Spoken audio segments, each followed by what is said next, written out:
Still freaking cold out.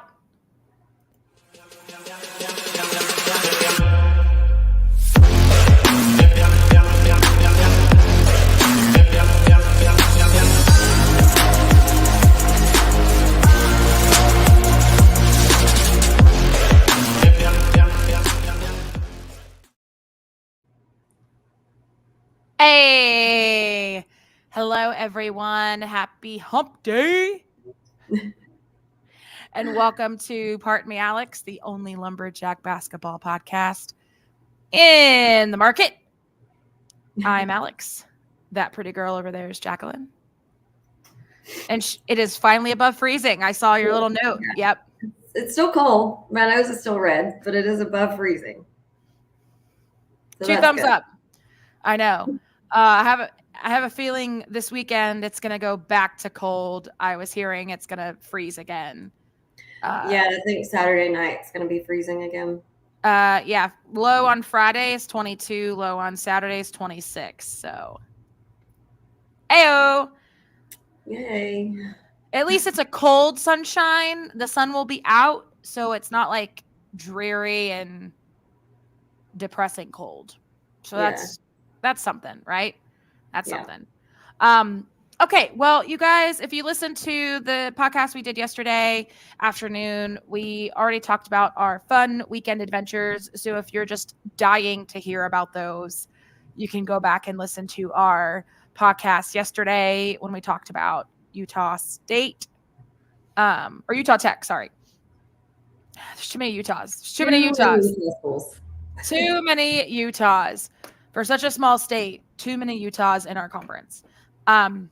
Anyway, so we're not going to rehash all the weekend extravaganza. What we will talk about is what? This game. We're going to talk about this game, but also coming up, what's happening? Tailgate. Oh, yeah. Well, next weekend, yeah. Yeah, next weekend. So I figured we'd hype that up a little bit. Alumni Association is hosting a tailgate. And what time is that tailgate? Do you know offhand? Yes, it starts at 11 a.m. because the game is at 2. There you go. So if you're in town, you want to go to the tailgate, free food, drinks. Jacqueline and I will be there. I mean, what more can you ask for? And the food is going to be Big Fella's Barbecue, which, if you don't know, that's Seville's food truck. So it's going to be he is a fantastic barbecue food truck. Fantastic. So highly recommend next weekend. Let's see, what date is that? 27th. Mm-hmm. Yeah, 27th. The game, like Jacqueline says, at 2:00. We're playing California Baptist University, which is Jelani's old school. So gonna welcome them to the Sawmill with some L's, serving up some L's. Mm-hmm. But Jacqueline said tailgate starts at 11, games at 2. Come on out, come hang out with us, and we're excited to partay. Dennis with the 3X. Love it.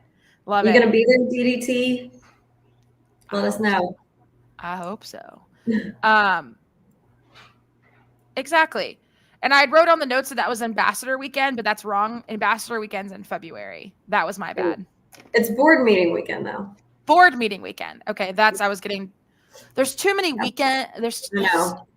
I always say fall is the worst, but I feel like spring is equally catching up to how busy fall is. Yeah. It's getting nuts. Agreed. It's getting, oh my God. Okay, so let's get into it.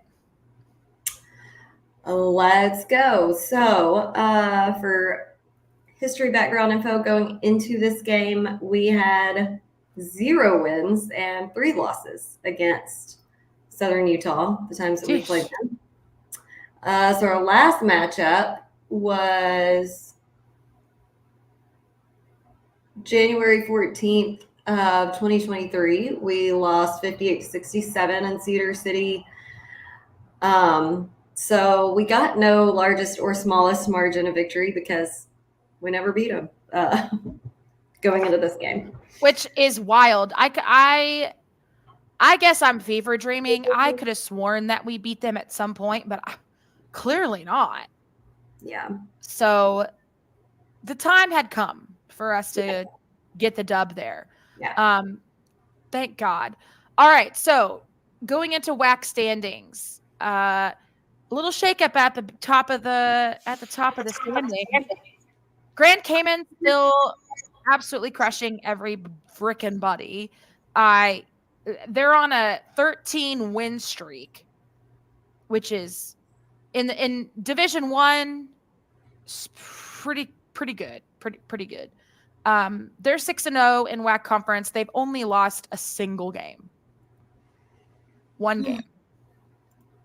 So needless to say, when they come to the Sawmill, we have to serve them an L. Have to. I just feel better. Their only loss is to South Carolina. That's it. So pretty crazy. So anyway, but coming on second place, all by our little selves, is SFA. So we've moved up to number 2. Thank God. Very exciting. I mean, considering the season we've had, it's kind of been up and down. That's pretty good. Yeah. Pretty good. Very. Yeah, so we're at 4-2 in the WAC, 11-6 overall. Tarleton State's number 3 at 3-2, and so is Utah Tech at 3-2. Seattle is 3-3. California Baptist 3-3. Utah Valley 3-3. There's a lot of 3-3s. UTA 3-3. UTRGV 2-4. Abilene Christian 1-4, and Southern Utah. For us not winning a single game versus them until this game, they're at 0-5. They're the only team that has not won a single conference game, which again is part of my grievance, but I'll wait on that. Yeah, they do have a first year coach this year though, so we'll give them a little bit of leeway, a little bit. Yeah. Okay, over to the resume seating, because we know that's really truly at the end of the day what matters the most. I mean, standings are important, but we're talking about conference seating here. Grand Canyon still in first, Tarleton in second, and we have moved up to number 3. So we were at 4, moved up to 3. Love it. Good. Love to see it. Love to see it. Okay, that concludes the recap on our standings. All right. So, like we said, we're having to catch up on games here. So this was from Saturday, January 13th, at the America First Event Center in Cedar City, Utah. That's a tongue twister. It is. So hey Tess, love me some Lumberjacks. The boys are back in town. We are very excited the boys are back. Same. And I'm very excited that it's above freezing now, so I don't have to worry about, do I try to drive in the ice and snow dust and all of the things that are not that big of a deal to people who are from up north, but we are not, and my car's not made for that. So, I mean, you're right. Tomorrow for the drive, thank goodness. Yeah, all right, so starters, AJ, Frank, Jelani, Day, and Matt. We did win 84-82, just barely eked it out. The attendance was 1,809. And Alex has some NCAA stats she's going to drop for us that they mentioned during the game. Yeah, I do. So I'm not going to go through every single stat category for the NCAA. I'm just going to mention a couple that I overheard during the game, and I found just to fact check. So talked a lot about the turnovers forced per game and where we rank SFA in the nation. So we are number 3 in the nation.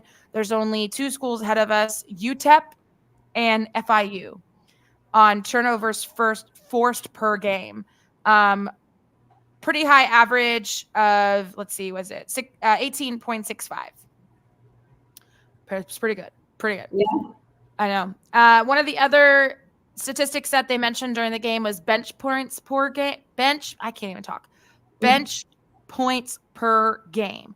And we are number 4 in the nation of bench points per game at 37 average. There's only the 3 schools ahead of us are Auburn, Cornell, and the number 1 ranked school in the NCAA with bench points per game, A&M Corpus Christi. Of all the things. I know. Very random. Very random. So just a couple random statistics for you to throw out there, national statistics. So while Jacqueline's going through some stats, I may try and pull up a couple others that were mentioned, but those are the 2 that I found so far. All right. So Sean Kennedy's stat section, and I'm sure you loved those little additional stats and might be more coming. Yep. But on to the stats for this game. Our field goal percentage was 57.1. Theirs was at 50, so a little bit lower than us. Our 3-point percentage was 41.2. Way better. Yeah, great. Our free throw percentage, not awesome at 68.4. And guess what theirs was? 96.4. God. Yeah. Points in the paint, we had 50, which is one of our higher from the season, especially for a conference road game. Points off turnovers, we had 18. Second chance points, 12. Fast break points, only 4. Bench points, 21. Just a little lower than we've been doing most of the season. Our total rebounds was 22, which is pretty low for us, considering the last several games. And they had 28, so we got out rebounded, which is the first time that's happened in several games. We only had 6 offensive boards and 16 defensive boards. We had 23 fouls, about average. We only had 9 turnovers. How long has it been since we've had a single-digit turnover? Holy crap. That's outstanding. I'm shocked, actually, like pleasantly surprised. Yes. Wonderful. They had 18 turnovers, so double what we had. Wow. And listen, some games we've had 18 and been happy with that. So yeah. No shade. I'm just saying. Absolutely. We had 5 steals and only one block. Our game leaders, we had so it varies game to game how many I list on the game leaders depending on how close they are, but we only had 2 guys in double digits this game on points. We had Matt with 24 points, 1 rebound, 1 assist, and we had Day with 16 points, 3 rebounds, 2 steals, 1 assist. And then we had 2 guys with 8 and 2 guys with 7, the rest 2, 4, 0. But yeah. Wow. Okay. That's awesome. All right. So player of the game, Jacqueline, who do you think? So I went with Matt for this one. And I'll kind of elaborate on some of his points during the game, but he was very consistent with his field goal percentage. He was 9 of 12 from the field. He was 4 of 5 from the 3-point line, 100% from the free throw line. He generally gets more than 1 rebound, but otherwise very all across the board. Yeah. Very, very true. Very true. So I went with the other high point of the game, which was our boy Day, Mr. Sadadrian Hall, with his 16 points. I said this yesterday. Like I feel like every game, we just see the Day that we saw last season just continually to like emerge, and like he's coming back into his rhythm and into his own. And I'm just so excited. I mean, just to see him in double digits every single game now, almost like there's only maybe been 1 or 2 games in the past month where he didn't score or at least be up there in scoring. So just to see him doing this again, so happy. So that was my player of the game. I agree, and he looked real good this game, very good. We will get into. So let's launch into the feats of strength. I do have one more that I found. Okay, we're not top 5, but we are top 50. We're number 31 in the nation in offensive rebounds per game. I mean, that's still very good. That's still pretty good out of all the Division I schools. Like, to be number 31 in anything is pretty good. But yeah, those other 2 stat lines were a lot better, obviously, because it was top 5. But still, I'll take it. All right, that's it. We will take it all day long. Yeah. So my first feat of strength was, because it was just right off the bat, Frank was in there on D the very first possession, getting a deflection on the pass. Yeah. Finally, we had a game with a great offensive start. Yeah. Finally. We had Day working in the lane, literally first offensive possession. Then we had Matt immediately scoring in the lane, Clayton in the lane multiple times. He made a great assist to Matt for a backdoor cut. I think that was maybe some of the best lane work we've seen from Clayton this season, this game. I would concur on that. I agree. His moves in the lane were definitely very, it was just, I don't know. It was just a different vibe from him. I felt like he was just like with any other guys, like they're settling into their role and, just feeling more comfortable with what they're doing. So I feel like that was probably one of Clayton's, even though he didn't like score a ton, he had 7 points, but he only played 17 minutes. I think for those 17 minutes, he played very well. Yeah, and some great assists like that. That pass to Matt for the backdoor cut was great. Yeah. So for my player of the game, Matt, he had all the things I already mentioned on his stat line. He had an alley to Jalil that was great. The 4 3-pointers. He had a great drive slam. He had a drive and a little left hook shot that was perfect. Just very consistent. Very consistent. 4 or 5 the 3-point line is great. Oh yeah. Oh God. Absolutely. I mean, last game we kept talking about Noah G and his, 5 from 6 from the 3-point line. Finally to have a night where one of our guys is that good at the 3-point line. Obviously, it'd be 100% would be the best, but I'll take it.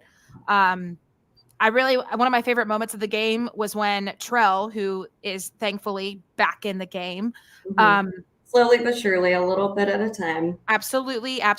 Again, not mad about it whatsoever. Not mad that he's not starting. I don't want to rush his coming back. He had 20 minutes, which is for his first game back is actually pretty good. Yeah. Obviously not his best scoring game he's ever had, but I will chalk it up to him just coming back slow. But he was 100% from his free throws. He had a rebound in there. I think he played, if anything, he was a lot more effective on defense this game, which is what we've been seeing from him too a lot lately more. And also assists. He had 4 assists this game too. And one of his assists that I had to note, the behind the back to Day for the one-handed dunk. That was so good. The other assist that I have to talk about was from Trell, literally from like half court, passes the ball to Matt for an easy 3. Like it was the smoothest pass. Nobody was on him. Nothing. It was so heads up though. I loved it because nobody was paying a lick of attention, and he just literally he's at the half court line and just chunks it to Matt, who catches in 3 automatic. Just odd. Again, Matt was on fire. Don't let Matt get hot because he'll make you pay real quick. Just like with Frank. Yep. God, I love that. This game, 2 threes, he had a great drive. He was one of our 8-point finishers for this game. He played great. He did. The threes, and we love winning the game, but there's just something about when our boys get hot with the three ball. I feel like when that's happening, everybody else or everything else is just kind of clicking. Juice had a three. Let's see who else. Of course, Frank's 2 threes, Matt's 4 threes. Nana attempted a 3, almost had it. But yeah. Love the effort to get the 3 ball rolling, especially from Matt and Frank there.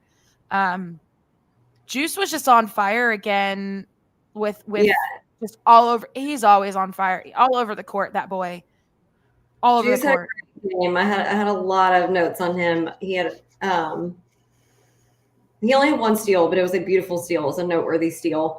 Absolutely. Great 3. He had 2 rebounds, which again, smallest dude on the court. That's pretty great. To say too, it always feels like he has more. I know. You know what I mean? Like I feel like Juice gets the rebound almost every time. So I don't know about that too. That's questionable, but he's always zipping in there. He had some of the most beautiful drives in this game. Most importantly, the one at the end that really barely stuck us past the finish line. He took a great charge at the end of the game too, though. So I mean, offense and defensively, all over the place as always. So let's talk a little bit. Let's talk a little bit about that final drive that sealed us the deal there, sealed us the win. Man, this game was a lot closer than what I wanted it to be, and I'm sure a lot closer than everybody else wanted it to be, and it was shocking. But that final drive by AJ and the goaltending, I mean, what a way to end a game. I know. Just telling you. Wild. We also have some really good moments of defense. Obviously, one of my favorites was the fact that we kept playing some really good zone defense too, which sometimes we don't. It's like they go out of man and zone, like they switch off, but I don't know. For some reason, there were just multiple sequences that I noted. I was like, man, that's some good zone defense. It was just, I couldn't tell you exactly what the number on the clock was when I saw it, but I mean, there was multiple instances of they just got some good stops under zone defense. And, it's just that press you mentality that we have is, it hit them hard in a couple spots there and caused some turnovers, which I love to see. Jaleel had a good dunk too. Yeah, the one from Matt. Yes, that's right. Yeah. Oh, love to see it. It was right at the beginning of the game. Yeah. And it surprises me that Jaleel only played about 3 minutes, but I mean, 3 minutes, scored 2 points. But again, it's hard. We can't have every single guy playing 20 minutes every game. Yeah, well, he was in foul trouble too. I think that was part of the. Oh, of course. Yeah, I mean, he had 3 fouls. 3 fouls in 3 minutes. That's literally a minute of foul. I know. Day, beautiful tip in, and then the and one, and then the I don't know what's better, getting fouled on a 3 and it going in and you get the possibility of the 4-point play, or going crashing the boards and like getting the foul and the and one. I don't know what just hypes me up more. I don't know. Yeah, it's a close call. So I know Nana only scored 4 points this game, but they were both like the kind of stuff we love to see in the lane. One was a great rebound and a putback, so he got a second chance points. The other one was also a second chance point because he got a dunk on a putback. He did. He did. Love it. Love it. Love it. I would also like to note that I talked some about Chemo last podcast.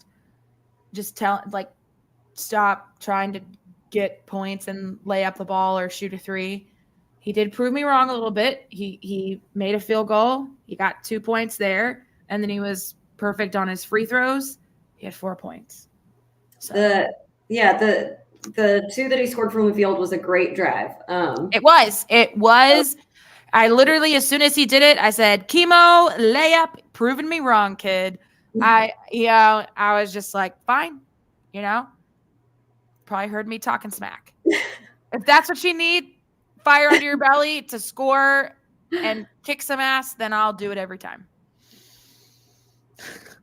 I'll do it every time. One more defensive note. Our boy Jelani, he only had 1 steal, but it was a great dive on the ground to get the steal. And he was one of our 8-point players. He was really working hard in the lane. He always is. The second half of the game, though, he was like really working hard down there. He's always down there. I mean, even if he's in for 30 seconds, that boy is down there working hard AF in the lane, boxing out, doing everything he needs to do. And yeah. I don't think he wore an undershirt for this game either. That's a good point. I don't remember. I didn't make a note about that, so I don't know.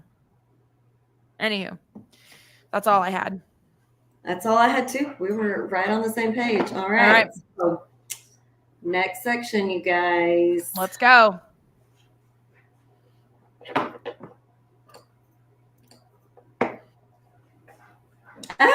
Hold on. Dang it. Here we go. Had it all queued up and ready to go, and it muted it for some reason. Get it together. Oh, goodness. Okay, hold on. There's Frank's number 1 grievance with me. With the airing of grievances. I got a lot of problems with you people. Now, you're going to hear about it. You. All right. The beginning of the game, I guess this is a grievance just in general because it was happening on both sides. But I mean, I obviously could care less what Southern Utah was doing. But, man, it just was a little bit of sloppy play on passing in the beginning of the game on both sides. And I was just like, what are we doing? It looked a little Bad News Bears-ish. Just like, come on, guys. It's fundamentals. It's passing. Come on. And that was on both sides. I was like, what are we doing? Just literally both sides were throwing the ball away. And I'm like, I mean, good for when Southern Utah does it, but like, God bless. I mean, my first complaint for this game was we finally got the like roaring offensive start that we've been begging for. Yeah. All season. But then we were also letting them score in the lane every time down the court. So it's like we're not getting a lead. We're just returning 1 for 1 and staying right neck and neck. I mean, the score was tied 12 times and the lead changed 8 times. So literally it was just back. It was like a tennis match. I was just about to say, it was definitely in the very beginning, it was definitely very Tennessee. And that's kind of like why one of my main grievances is like, listen, again, I said this before, even if you're playing a team that is 0-5 in conference, like maybe they just had a bad run, having some bad luck, but like there's no really horrible teams in the conference. But come on, guys. We should have wiped the floor with them, won by freaking 15, 20 points. Shoulda. That's literally 2 cats running through here. Your cats are wild, dude. I told y'all it sounds like a herd of wild Mustangs. I'm glad they're doing it now and not when I'm trying to sleep. Again. Right here. This girl right here. I don't even know if I'm going to give this to you now. I'm just going to hold this up every time we're recording. I think I should just keep this. And anytime we're recording, I'm just going to do this. I mean, It's pretty accurate. I mean, fun's sake. Okay, I do have one stat that I do have one stat that they mentioned during the game that I would like to share as a grievance. Oh, yeah. So free throws, we've been outshot by our opponents this season. I guess every game, I didn't know, but just saying that's not good when we run a foul heavy defense. Like we can't be getting outshot nearly every game at the free throw line. That makes so much sense because literally one of my notes is I feel like we foul literally every defensive stand. I mean, I'm going to literally count tomorrow night how many times we're on defense and we don't foul. It's not going to, it's going to be with it's tally. I'm going to keep that tally. If you're looking at me at the game tomorrow, like, what the hell is she doing? That's what I'm doing. Because again, I know it. Like we are the style of defense. You just said it. The style of defense we play, like it's foul heavy. Press you, but God bless. Give me one game where we're not, literally fouling 30 times. Yeah. Give me one. Give me one, babe. I mean, this game we had 23 to their 20. I mean, it wasn't that's the closest it's probably been in games. I mean. Oh, yeah, easily. If I go back and look at all the games this season, personal foul-wise, we've had 0, count them 0, in the single digits, which that's never going to happen. Never. But the smallest, never, even on our best day, the smallest number of fouls that we've committed this season are the 2 games. Let's see. First game of the year was 12 versus North American. Again, okay. Yeah. And then the second game was Utah State, which is the game we lost in November. We only had 12 personal fouls. Wow. I mean, yeah. I mean, they did beat us by like 30 points. So, yeah. Yeah. Everything else has been in the 20s. I mean, there's 119 and then that's it. And then everything, 2 19s and then all the rest are 20s or frick. But I will say nothing over 27. Yeah, I was going to say, I thought 28. We had 20. Oh, okay. Yeah. 28 was our highest fouling game. And that was versus Northwestern. So. As long as we don't hit 30. God bless America. I mean, another thing, what's with the foul on the free throw? Okay, this is my only complaint about the refs this game. They call an offensive foul on the rebound of our free throw. Yep.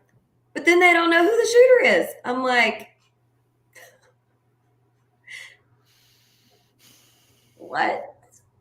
What?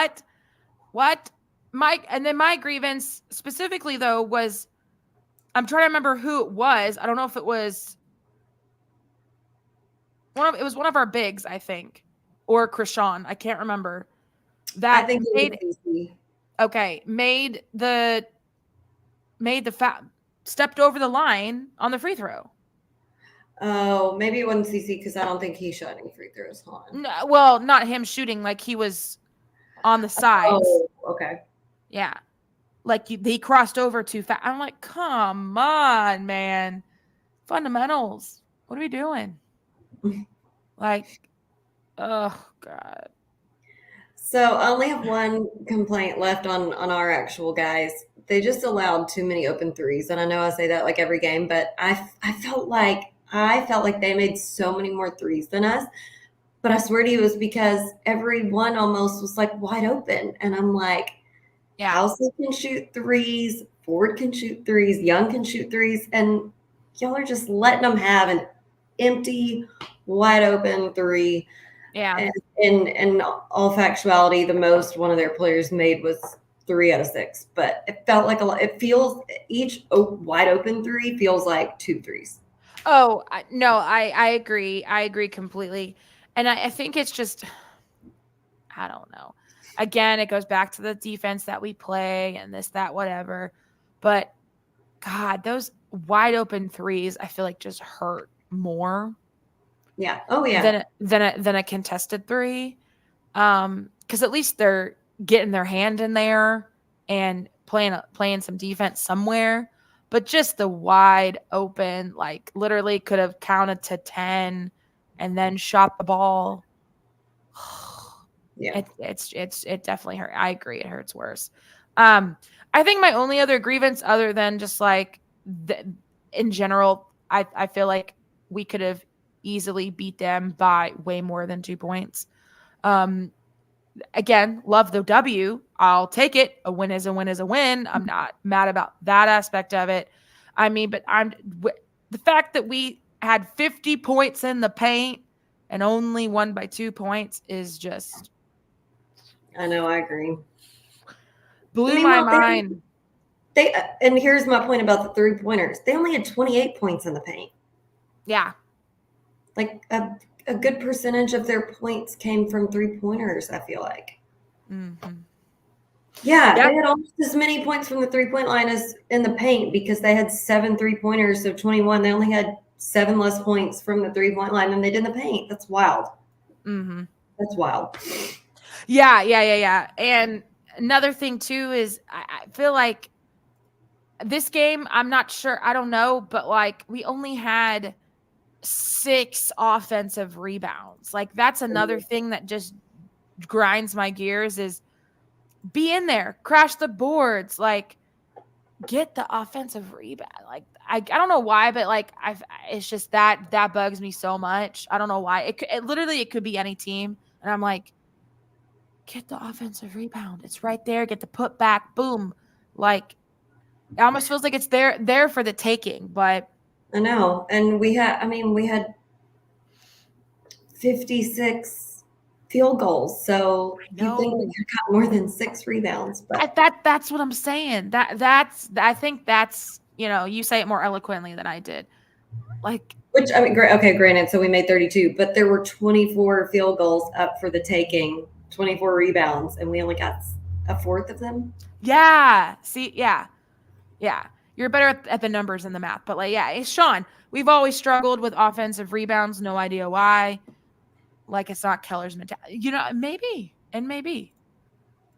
I don't know, but it's just, I mean, the defensive rebounds, obviously we do fairly well. Stats, say that, but I don't know how the hell we are number 31 in the nation in offensive rebounds. I don't. I don't either. If anything, I feel like we'd be number 31 in the nation in defensive rebounds. Someone explain to me how we are. I'm not mad about it. I'm just confused. Yeah, we need to see the numbers. So I do have a few complaints on their commentators. Bring them. I have a few. There was just way too much shit talking from them about our fouling. It was literally like, listen, we run a very aggressive defense. There's going to be fouls, but they were literally talking about it every defensive possession as if we were just some slap happy, erratic defense. And like we were getting away with all these fouls. Then they were complaining about, they were just complaining about fouls going both ways. If it was us fouling, they were complaining about that. Oh, we foul so much, or they didn't get the foul and they'd be crying about the injuries and no foul. Oh, I don't even know. It was like every other possession. And then if they got a foul, he was crying about they were just, there was too much biased complaining for me. Then what really set me off was whenever after Day got that BS charge call on him and he fell down and multiple of our guys ran over to help pick him up. They made some shitty little comment about, oh, well, we thought we were about to need to see, ref step in for players to be separated. And I'm like, come on. it was real obvious what the intention was. Like, our dudes were running over to help up their teammate. They weren't coming with like pitchforks, like going up. ready to rumble. Yeah. Come on. Anyway, I mean, you're here to commentate on the game. Like, there's no reason for you to like add gas to fires that aren't even started. Yeah. They were just they were really biased for my taste. So I was getting real annoyed with that. And yeah, no, I had to mute them at some points because I was just getting tired of it.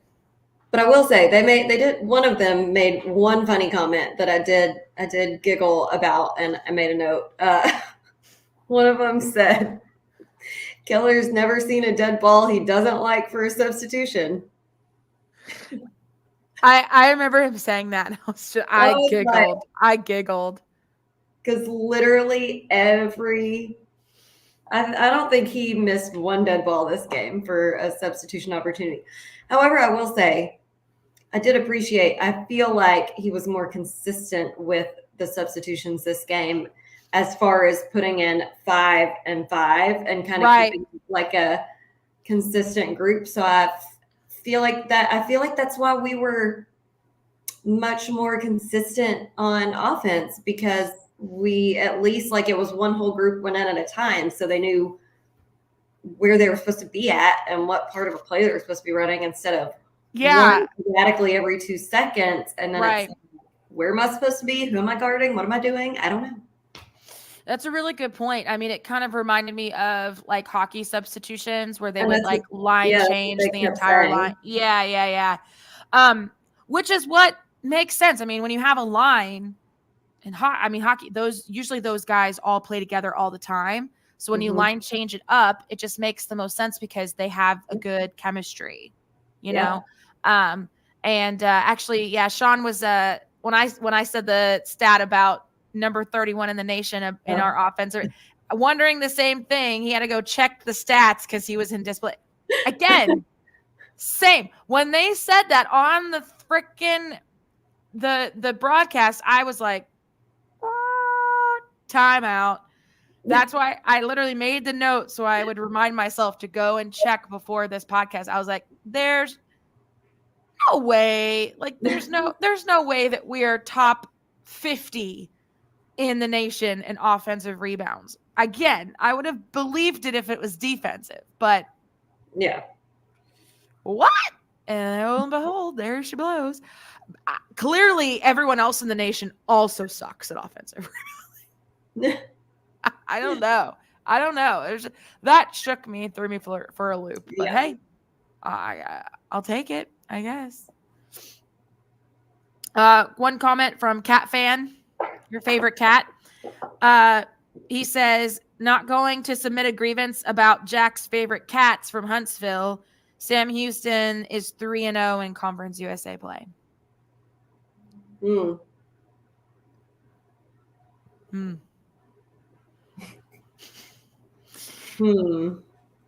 for you. Like, want a gold star? I don't give a shit. You know what? Like, good for them. Good for them. But I'm not going to say nothing about nothing until they play us in basketball. That's it. You know what I mean? Like, until we do an out-of-conference game between them, like, they just don't exist in my head. Yeah. You know? Like, whatevs. Whatevs, my brother. Again, good. Hope you keep it. We're over here just trying to survive, all right? Yeah. And get to Vegas. All right, we're surviving and thriving. Anyway. All right, any more grievances? That's all I had. All right. So, Jacqueline Noel Parton, question, what is with these Utah schools and us struggling? I don't know. We should have beat Southern Utah by way more than what we beat them. Utah State, or whoever the hell we played, I don't even remember. There's too many Utahs. That was a good game. We just couldn't dig ourselves out of the damn hole. and they have our number. I mean, what's next? What's next? Like, when do we play Utah Valley? That's my next question. I don't want to know. February, I think it's like February 3rd. Hold on. It's sometime at the beginning of. I got it. No, right here. it's not February. It's February 10th. No, that's not it either. February 17th. I'm going to get there eventually. February 24th. You were close. Last Saturday of February. No cigar. Yeah, February 24th is the next Utah school we play. So, and that's away. What are all these Utah schools away? And then Southern Utah comes back in March. Utah Tech is our last home game before conference tournament. When do we play Utah Valley at home? Because don't we play everyone at home and away this season? Don't. I thought we did. Oh, yeah, we do. I'm sorry. February 1st. Okay. I knew there was one at the beginning of February because that's why we know. started conference earlier this season because we're playing everyone twice now. We are. I totally just blew right past them. Yeah.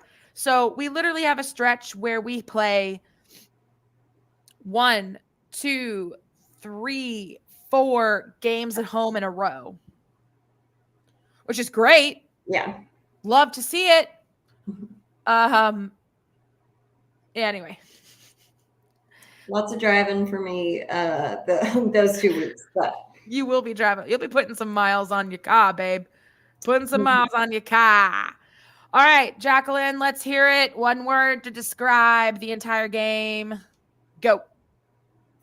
Pendulum, because it was it just kept swinging back and forth. I'm like, when are we going to break this little monotonous cycle of just going back and forth and back? Oh, man. Very true. Very true.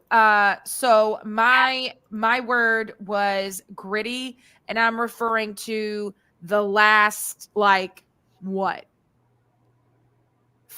6, 7 minutes of the game, just dogfighting it to get the dub. AJ on that last layup with the goaltending, everything that led up to that, just very gritty, never give up attitude again, which we've seen a lot lately. I love it. And then, we need that grit going into this home game tomorrow. Yes, we do.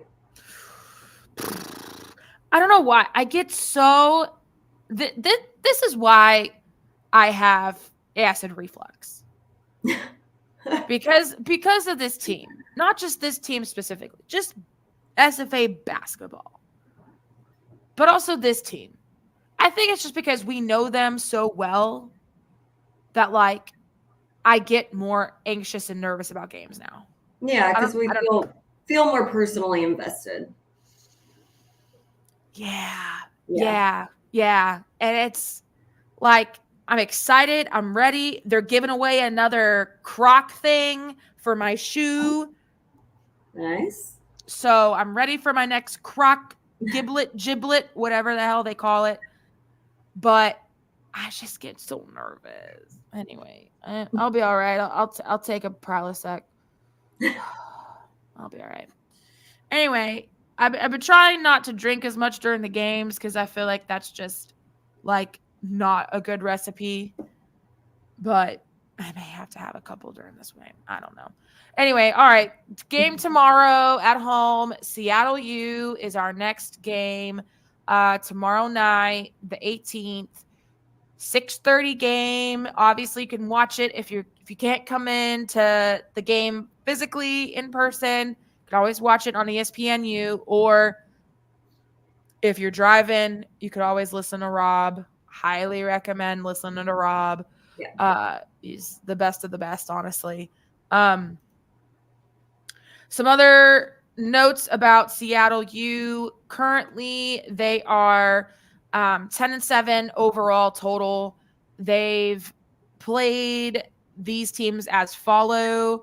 They played Prairie View A&M and won. They played Montana State and won. They played Northern Arizona and lost, but only by 2 points. They played at VCU, lost by 16. Not horrible, but not ideal. They played Idaho, won by a shit ton. Wow. Like 40 points, dude. Wow. Yeah. They played UC San Diego, won. Utah Valley lost. Southern Utah won. So they beat Southern Utah by 10. We beat Southern Utah by 2. Yeah. Let's see. They lost at San Francisco, not by much, 62-59. So not by much. They've played some holy moly. They've had 3 overtime games so far this season. One of them was versus Washington at home. They lost in double overtime by 1 point. 100-99. Holy moly. Then the very next game versus La Tech, they won in overtime 79-74. They beat UTEP 73-61. They beat Utah Tech 70-53. They kicked their ass. Yeah. They beat California Baptist by 2. That's a low scoring game. Holy shit. 48-46. Yeah. Wow. They lost to UTRGV in overtime by 1 point. Shit. And then they just lost to UTA by 5. So they're on a 2-game losing streak coming into Nacogdoches tomorrow night. Thoughts? Let's make it 3. Oh, boy. Only thought I got on that one. I was about to say ESPNU. I thought ESPN Plus. Did I say ESPNU? ESPN Plus. I don't remember what I said. It's ESPN Plus that they're normally. Yeah, it's ESPN Plus. I may have said you.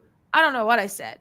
It's 10 o'clock basically on a Wednesday night, and I'm losing my marbles.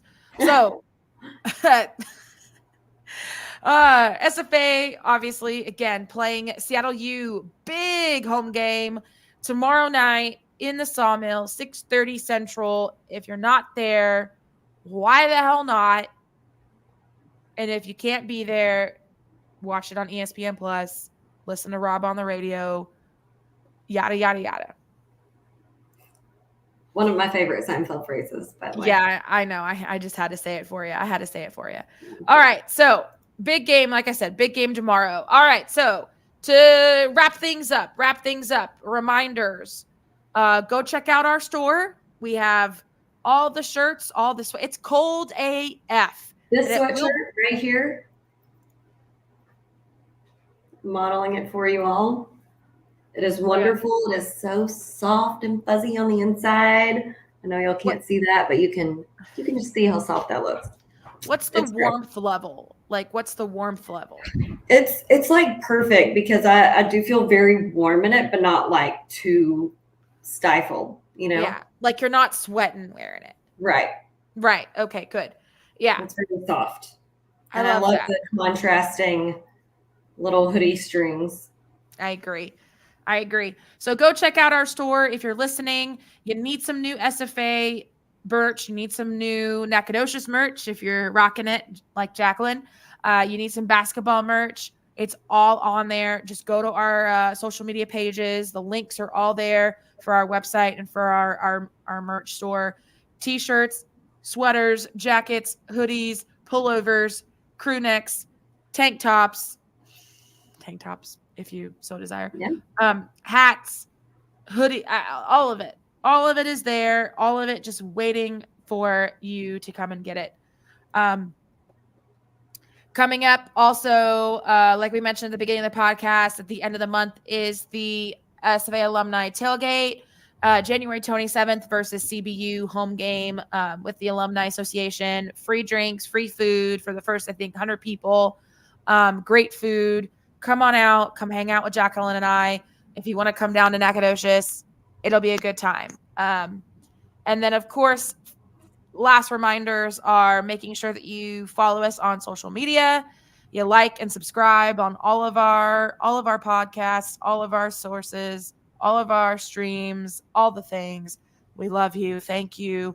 And then finally, of course, My Plates. You can't forget about My Plates. Jacqueline, how much on a scale of 1 to 10 do you love your My Plate?